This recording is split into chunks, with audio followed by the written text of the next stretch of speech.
Coming up today on Locked On at Texas Tech, waffles, spaghetti, a skin of their teeth basketball win, and keys to victory against UCF. Next, a Locked On Texas Tech. You are Locked On Texas Tech, your daily podcast on the Texas Tech Red Raiders, part of the Locked On Podcast Network, your team every day. We're going to start this thing off right. Raider!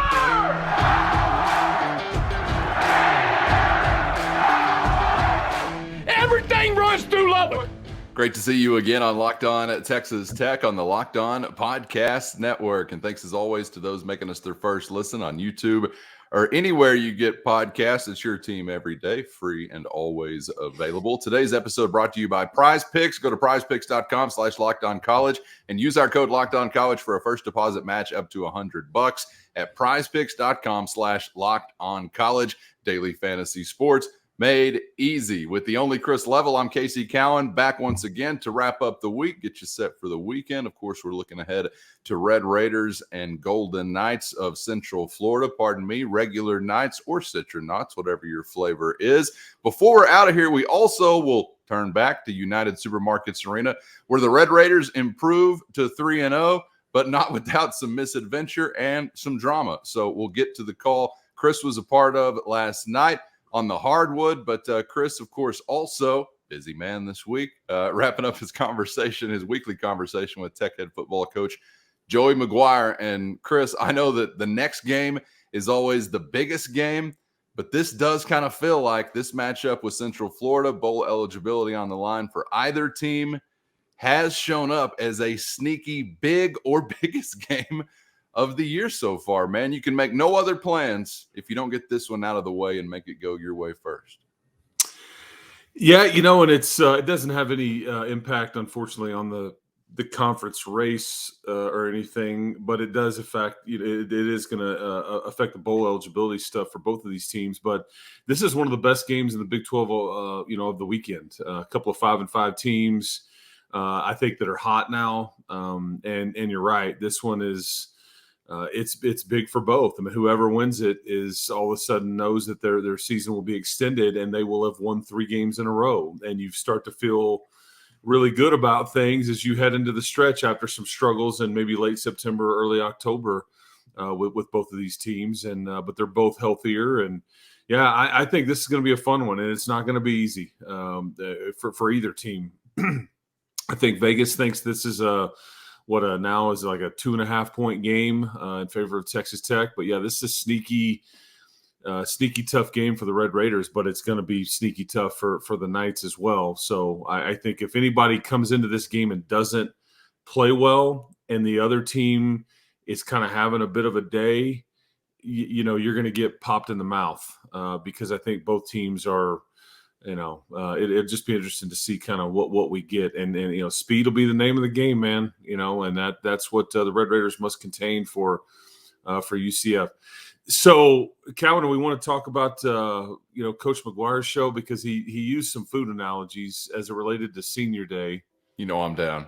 After we just saw 2 defensive tackles modeling your unis for the week, and Jalen Hutchings and Tony Bradford, food would be a great theme to kick off the show with. Man, and that video, if you watch that video, boy, it'll get you in your feelings, man. That's good stuff. Those 2 kids have emptied their bucket here in Lubbock, and geez, they feel like they've been here for a long time. And heck, I guess both of them technically have been here through. Is that right? Like 3 head coaches now? I know Jalen has, but, anyway, it's just, it gets you kind of sentimental about Senior Day. But so I was talking to Joey McGuire about that very thing. And he's like, he pointed to his wife. He's like, Debbie is going to get really upset. Like she's going to, that's who she is. And I think she pours into those kids and cares about them.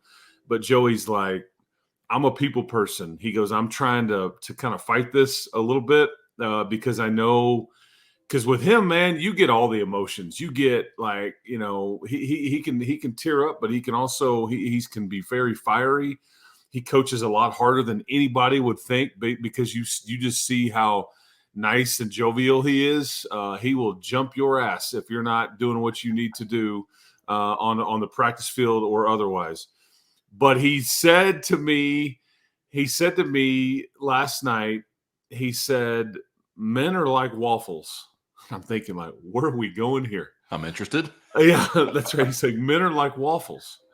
He goes, we compartmentalize everything. He goes, women are like spaghetti. You know, everything is beautiful and it flows and all that. There's so much, ease of it and all that. But he said, we compartmentalize. He goes, I have tried to like kind of bury the not the sadness, but the emotional part and move it just off to the side. He goes, but I feel it. I feel some butter and syrup creeping to the surface, and it's as it gets closer and senior day gets closer.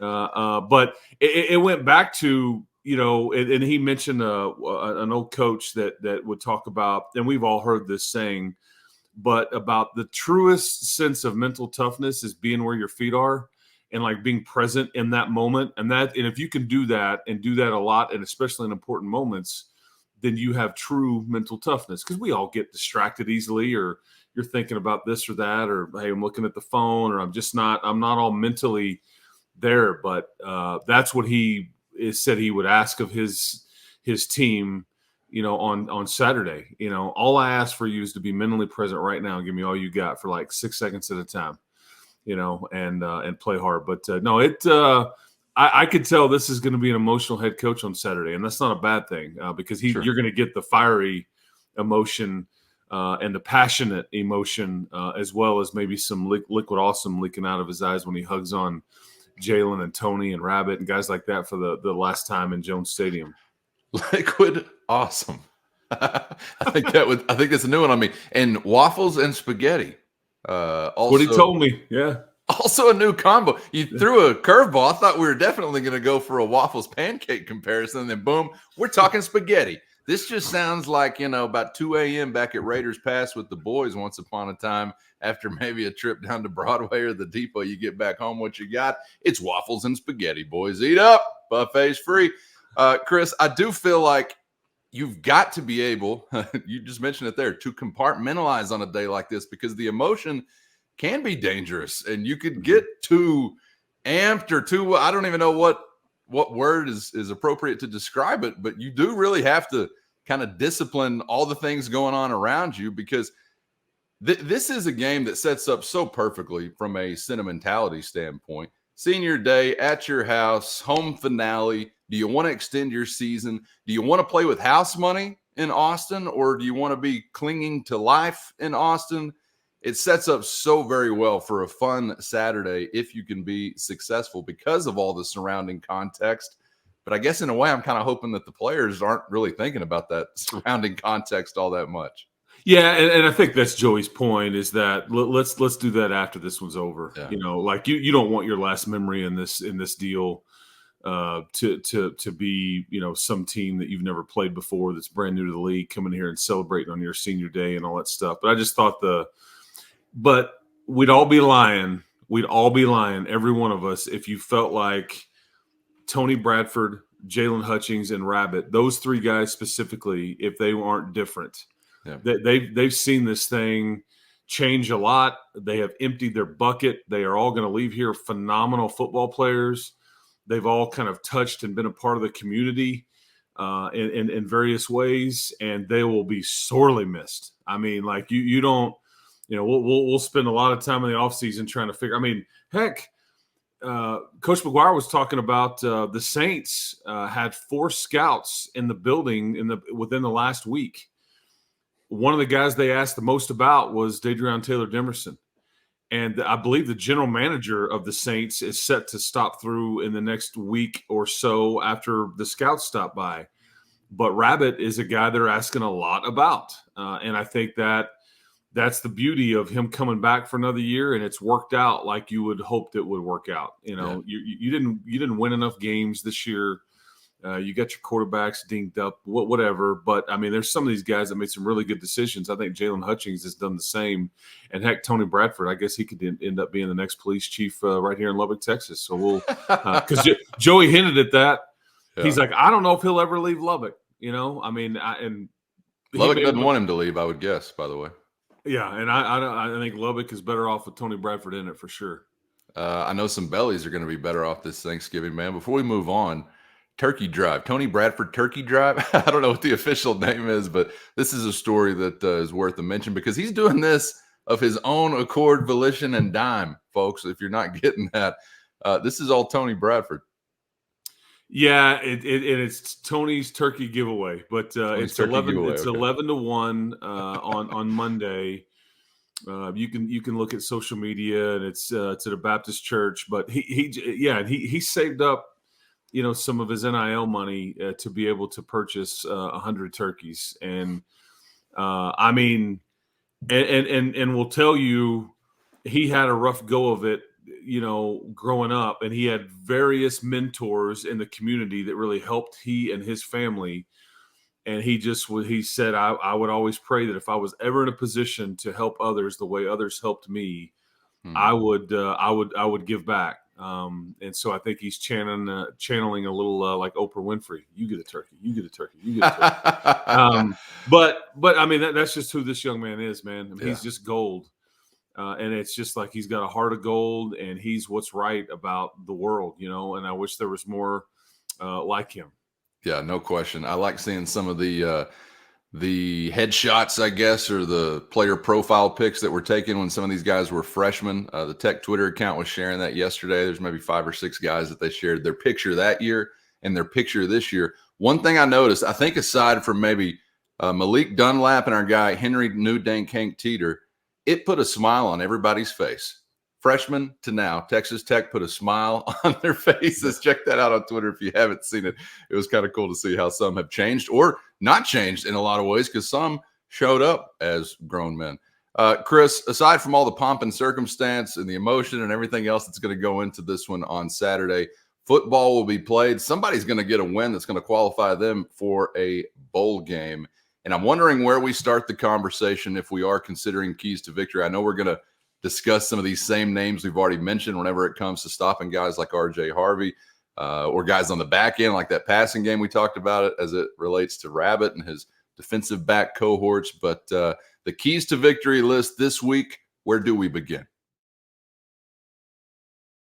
First, today's episode brought to you by PrizePicks, the most exciting way to test your skills and play daily fantasy sports, and a great way to add juice to any game, anytime. And if you've got the game, you can turn $10 into $250 with just a few taps. Easy gameplay, quick withdrawals, and a giant selection of players, projections, and stat categories are just part of what makes PrizePicks the #1 daily fantasy sports app. So go to prizepicks.com/lockedoncollege. That's prizepicks.com/lockedoncollege and use our code LOCKEDONCollege for a first deposit match up to $100. Again, right now, PrizePicks is going to match your first deposit up to $100 with the promo code LOCKEDONCollege at prizepicks.com/lockedoncollege. Daily fantasy sports made easy. The keys to victory list this week, where do we begin? I think the first thing I'd say, and there's kind of 2 points to make, and they kind of go, it's the same key, but it's 2 different points to make, but you got to limit explosives. I think that's what you really worried about versus Kansas last week, is their big playability. They got you on one 60-yard option play, and but other than that, you made them kind of drive it. I mean, because last week there was a 10-play, an 11-play, and a 14-play, and an 18-play drive. In some ways, you think, golly, man, what? But again, make them snap it again. That's always the thing, because at some point, a penalty, a turnover, you screw it up. And most teams are not capable of being disciplined enough to continue to snap it again and succeed. It's the explosive plays that eliminate all of that. And like, okay, we're just going to skip to the end and, hit you for 60 and score. So that is maybe the biggest one in this game, is limiting explosive plays by UCF. With that, I thought you really did a good job last week too of tackling well. Must continue it tomorrow. And these guys are going to be, like trying to tackle a salamander at times. Like RJ Harvey is going to make you miss. He's going to clown folks on the edge. It's going to be a rough go at times because he's got that much quick twitch and speed on the edge. And so, but, again, Devin Neal does too. You just have to, I guess the old saying, create population of the ball, and you've got to tackle well. You got to be sure-handed. And when you get – because how many times have we seen this team almost with a quarterback sack or, man, had him bottled up and then he gets loose? Again, this running back and this quarterback are going to be in a position to make a lot of plays like that. Tackling well would be quite the thing to try to accomplish, because if you can do that, boy, I really like your chances, because that's what they make a living off of: explosive plays and then breaking tackles on the perimeter. Are we sure that population around the ball is an old saying? Well, that one stuck out. Used to, back in our simple country boy times, we said gang tackle. But I like population around the ball. That's a good way to put it as well. Let me ask you before we move on, I think this has been a year, and I know there's been some days, obviously, that are better than others, but this has mostly been a well-tackling defense, I think. How do you feel about that overarching kind of perspective this season? I think yes. However, I think what I'm talking about is, remember all the talk early on in the season about rush lanes and not being disciplined and overrunning or that, contain right there. And that's where, because Plumlee and Harvey, I mean, they're gonna run that zone read a lot, and it's going to be, and there's going to be some equal distribution. I mean, Plumlee's going to keep it some, he's going to give it some, and that's where, boy, if you've got one or two guys there, they're going to have to make one-on-one plays at times until help arrives. But the contain and the pass rush, I guess, is where I think I would maybe say, okay, well, you get, and maybe you have gotten better, but you've had some rough days. In that regard. Yeah, especially early on. But, you've got – and that's speaking of, I mean, we'll see what we get with Steve Linton tomorrow, or if you get him, because I could see everything from he plays a full game, all good, to he's a third down pass rush specialist. Let's just get him in spurts on the field and in certain situations where he can really turn it loose, or we don't see him at all. So – We'll see what we get there with Steve Linton. Yeah, and you mentioned the distribution as ball carriers between Harvey and the quarterback, and that was actually one thing mentioned in the YouTube comments from I think more than one Central Florida fan, in that we shouldn't get so tied up with R.J. Harvey, because it really could be Plumlee as a ball carrier that could be slicing and dicing you. He'll carry it more than any quarterback has against you all season, potentially. I mean, and I guess I didn't understand that last week, but they kept him in the game when it was lopsided, and he was still running the football. I mean, in 2019, when he was playing for Ole Miss, I mean, LSU won the national championship that year, and he ran for over 200-something yards against those guys. If you want to get an idea of kind of what you're dealing with here, stud baseball player. I don't remember looking at the baseball schedule of Central Florida is in Lubbock, or you travel there, or where that series goes, but he could end up playing at Danlaw Field next year. Oh, really? Or the spring as well. Yeah, I think he's an outfielder. I mean, I think the spring game last year for Central Florida, I think he literally scrimmaged football and did the, what would they call it, the gold and black game, or I don't know what they would call, or heck, if we're doing the space thing, then I guess blue and gold and black, I don't know, game. And then he went and played in a baseball game, I think that afternoon or whatever, did them both, but he had 10 home runs, 18 stolen bases. Wow. Yeah, I mean, he's not just hey, yeah, we'll let Plumlee go out there, John Rice Plumlee go out there and just kind of, no, he's a legit player for them, one of their better players. So he's got some speed to him for sure. Yeah, making me think of Patrick Holmes' infinity baseball ERA that we let him leave school with. That still bothers me. I wonder if Tim McCarver hates Plumlee for doing what he did in the same day there. Deion Sanders reference, man. I got you. Where's McCarver? You're a real man, Deion. Yeah, you're a real man. The Gatorade cooler trying to throw it on Tim McCarver. People are like, who is Tim McCarver? Google it. This was in something called the 90s, children. Before we move on to the hardwood, I just got to say, do your best. If I got one key, do your best to take the air out of the football. I know nobody wants to hear it. I know everybody wants to be up and down the field, big plays. And by the way, there's no better example to what you were just talking about. Keep making them snap it again as a defense than the 99-yarder against Kansas that they don't get into the end zone. If they just rattle off a 60, 60 yards before that, go to the house, hey, it's over. But that was a great example of why you continue to keep making them snap it. And eventually it wasn't a mistake per se, although there could have been something, I guess, in the execution that was a mistake, but you just wind up with a stop. But I want the offense off the field. I want UCF's offense enjoying a cool breeze there on that eastern sideline for the vast majority of the day. If the rush defense can be taken advantage of, like everybody, I guess, except Oklahoma State took advantage of it, I want methodical matriculation down the field, boys. I'm going to go Hank Stram on you for just a moment because I saw it happen so much against us back in the day. It was painful when you've got this high-flying offense and you're smoking people most weeks with points on the board. The bulbs are going out. You're scoring so much. Then all of a sudden you get a D that doesn't keep you out there. You get an offense on the other side that's doing their part to control the clock. It becomes very, very difficult. So much easier said than done. We'll see how they go there. But if it's a big day pass attempt-wise for Baron Morton, I'm a little frightened maybe as to what that could possibly look like. But each week a new week, so we'll see. Before we are out of here, folks, if he wasn't the best, I wouldn't ask him to pivot so quickly on the fly, but he is, so I am. It's basketball conversation time, Chris. Let's get to a 73-64 win for the Red Raiders from United Supermarkets Arena last night.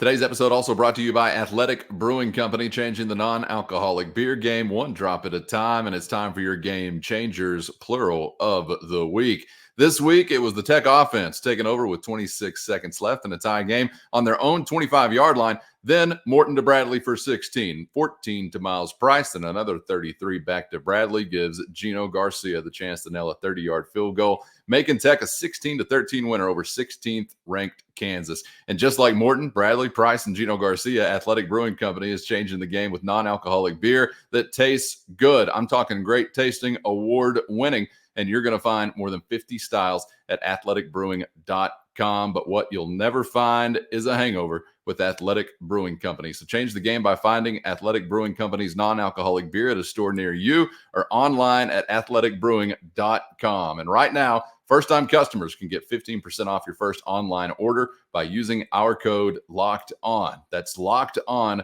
for 15% off your first online order. Near beer, exclusions, and conditions apply. Find Athletic Brewing Company at athleticbrewing.com. Fit for all times. Let's get to a 73-64 win for the Red Raiders from United Supermarkets Arena last night over the Islanders of Texas A&M Corpus Christi. It is another win. I can't emphasize that enough. It is your third in as many tries, but it was also another ball game that had plenty of drama where the issue was still in doubt late into it. And Chris, it's like, one hand I'm sitting here and thinking, good grief, these tough, grinded out, really difficult kind of days that you win have to mean something good to this team and be fruitful for them as they move forward. But at the same time, boy, these are really tough and you're having to grind it out just to get these wins. And I guess I know as a fan, it can be kind of difficult to know how much stock to put in the opposition because you see a name, and sometimes these guys show up, obviously, in the NCAA tournament like this team, but there's been a ton of change over the offseason. You see a name and you're thinking, yeah, this should be a 15er, a 20-point win. I don't know. So I don't want to underestimate the opponent, but I know you leave a game last night where you shoot it the way you do and you're happy to get a win, but you are kind of looking ahead to what's coming up in the battle for Atlantis or in the Big 12 Conference and just wondering how this will fly in league play. So what was the experience like from your vantage point is, again, let me emphasize it one more time, they got to win, but it took all they had to get that win. Yeah, I felt like A&M Corpus Christi. It was like playing West Virginia. I mean, they fouled a lot. They are very physical. They're just going to dare the referee to call it. They were a big team. I think they actually beat Oklahoma State in one of those closed door scrimmages. That they were just extremely, physical, and I think they got after Oklahoma State, and I think that then Houston got after them in their one, real game. I think, and I think Granite told his team, he talked about it in the press conference leading up to this, say, hey man, they're going to play hard. They're going to be very physical. And again, you kind of look at it and you're like, whatever, but then you see it up close like I did. And keep in mind, A&M Corpus Christi, they've been in the NCAA tournament the last 2 years. Back-to-back years, their coach left for Western Kentucky, but this is a program that's been playing some good ball lately. They thumped you around a little bit. You're trying to figure out who you are. I think guys are pressing a little bit. I think what you've started to see is you're not going to have the deepest team. You go about 7 deep, and then I think you're going to search and spin the wheel on who the 8th guy is going to be on some nights. Yeah. But you had a different leading scorer in the first 3 games. I thought Darian Williams was a monster on the glass. Last night he had a double-double, and it was a sneaky good game. Chance McMillan off the bench, I think, led you in scoring. That's your call, by the way. I was thinking about you every time he was knocking one down. You said it's got to happen, and it happened last night. And again, you as a team, you're not shooting it well, but these are going to start to fall. I mean, I'm a firm believer in that. There's too many guys that can really shoot the ball. The percentages back this up. And if they continue to get good looks, they will fall. Grant almost kind of hinted at, I think we're just trying to do too much, and we're just not letting the game come to us, and we're pressing a little bit. Maybe need to make one more pass, or we're passing up an open look and then trying to be too unselfish to give to the next guy. Again, Chance McMillan and Pop Isaacs with clean looks from 3. I mean, and Darian Williams as well. I mean, I'll take that every day, every trip down, because more often than not, those are going to go in. They just didn't go down in the first half, against A&M Corpus Christi. But you won. I like it when Grant says, it's fun to win and learn, and because those are the best. Like check. And he said it. This is not going to be good enough to win games in the Big 12. And now they have Villanova next on Wednesday. Thanksgiving Eve there in the Bahamas with Kyle Neptune's team. Villanova, if you're watching this podcast on a Friday, Villanova will play Maryland tonight. They've already lost 1 game to Penn. Yep. So they're 2-1 before this game with Maryland. But no, the competition is going to stiffen up big time. And after that, you could see North Carolina or Northern Iowa on Thanksgiving Day. So, but and we'll talk about basketball a lot next week as they play on Wednesday, Thursday, and Friday, I guess it is. So yeah, and then Butler on the other side of that. So you've got some really interesting ones coming up next handful. Yep, that's right. But and it feels right to be facing a guy named Neptune in a battle for Atlantis. He's one of the next. I don't know. He's one of the youngest. Villanova's new head coach who replaced Jay Wright. He's one of the youngest head coaches in the country. 38 years old. As far as like the mid-major, the main mid-majors or Power 5 type group of he's polished, and I will say this: I'm glad that you don't have to face Coach Wright. He made me nervous. I've done that party before. It was in Boston in the Elite 8. Right. Jalen Brunson jump stopped the Red Raiders to death that day. Yeah, I mean, I hadn't forgotten that one. But no, and as somebody who appreciates a well-executed jump stop, that was painful to see. It's not a walk, lady. Sit down. It's a jump stop. There's always that one in the stand, It's like over the back. It's always over the back. No, he's just taller than the other guy. All right, good stuff, Chris. He's been a busy man this week, and the party rolls on into the weekend. We'll be on the call from Jones Stadium as the Red Raiders and Knights of UCF hook up. Let us know what you think in the YouTube comments, your keys to victory. Chris, appreciate the time all week, man. Enjoyed it, and I'll see you on the other side. Absolutely, man. Hope to see everybody at Jones AT&T tomorrow for a great group of kids and young men, and the Red Raiders need you. And let's hope for a little chilly weather when that sun goes down. Those LED lights are on, and UCF is like, what is going on in the 806 tonight? So bring it tomorrow if you're there, man. I hope to see you out there. That's right. Less than 18 inches of moisture here a year, boys. What you know about that out in Orlando? You bring your chapstick, it's going to be dry. Okay, we're out here. For Chris, I'm Casey. Thanks for joining us. Make sure you're subscribed so you never miss an episode on YouTube or anywhere you get podcasts. And we'll see you for the next round on Locked On Texas Tech.